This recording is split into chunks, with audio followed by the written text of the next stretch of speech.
Sunday திருவிழா அன்றைக்கி காலையில் என் தங்கச்சி தான் வாசலில் கோலம் போட்டிருந்தா. எனக்கு வந்து வீட்டில் நிறைய வேலை இருந்துச்சு. அப்படியே எங்கள் மாமா பார்த்திங்கன்னா காலையிலே மாவிலை வேப்பிலை அதெல்லாம் வச்சு வந்து தோரணம் ரெடி பண்ணியாச்சு. கூழ் ஊற்றினா கண்டிப்பாக வாசலில் வந்து இதை கட்டியிருக்கணும்.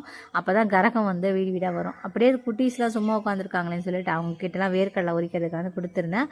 நான் வந்து பூஜைக்கான வேலைகள் எல்லாத்தையும் வந்து ரெடி பண்ணியிருந்தேன். இந்த மாதிரி திருவிழா டைம்லாம் ரொம்ப பரபரப்பாக வேலைகள் போயிட்டே இருக்கும். அதனால் வீடு வாசல்லாம் தொடச்சி முடிச்சுட்டு சாமி ரூமை வந்து பூவெல்லாம் வச்சு ரெடி பண்ணியாச்சு.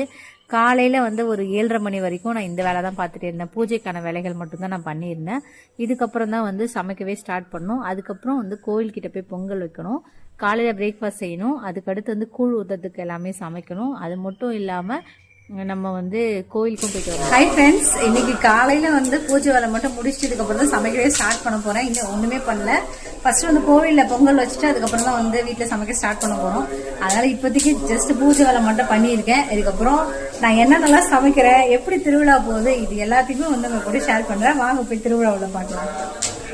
நான் உள்ளே வந்து பிரேக்ஃபாஸ்ட் எல்லாருக்கும் ரெடி பண்ணியிருந்தேன். அதுக்குள்ளே எங்கள் அத்தை வந்து வெளியில் கருவாட்டு குழம்பு எல்லாம் ரெடி பண்ணியிருந்தாங்க. கூழ் ஊற்றுறதுக்கு வந்து கருவாட்டு குழம்பு, கீரை, வடை, பாயசம் எல்லாம் செய்வாங்கள்ல. எங்கள் அத்தை வந்து வெளியிலேயே அடுப்பில் கருவாட்டு குழம்பு செஞ்சுன்னு சொல்லி கருவாட்டு குழம்பு செஞ்சுட்டு நாங்கள் வந்து கோவிலுக்கு கிளம்பிட்டோம். கோவிலுக்கு போயிட்டு பொங்கல் வச்சுட்டு வந்து திரும்ப வீட்டில் எல்லா வேலையும் பார்த்துக்கலாம்னு சொல்லிட்டு கோவிலுக்கு தான் வந்து கிளம்பியிருந்தோம். கோவில்கிட்ட கொஞ்சம் பேர் வந்து பொங்கல் வச்சுருந்தாங்க.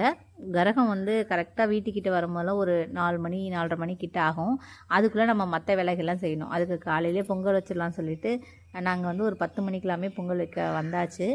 இதுக்கப்புறம் நான் எப்படி பொங்கல் வச்சேன், எப்படிலாம் சாமி கும்பிட்டேன், என்னென்ன செஞ்சேன், கூழ் ஊற்றுறதுக்கு, அது எல்லாத்தையும் வந்து அடுத்த ஷார்ட்டில் பார்க்கலாம்.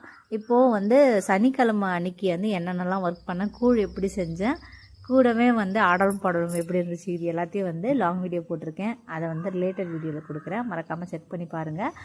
ரொம்ப வந்து ஜாலியாக இருக்கும். நானும் வந்து அடுப்பு எல்லாமே வந்து கற்பூரம் வச்சு ஏற்றிட்டேன். இதுக்கப்புறம் பொங்கல் வச்சுட்டு சாமிக்கு படையல் வச்சுட்டு அதுக்கப்புறம் நம்ம வந்து வீட்டுக்கு போக வேண்டியது தான். போயிட்டு கண்டிப்பாக செக் பண்ணி பாருங்கள், ரொம்ப வந்து ஜாலியாக இருக்கும்.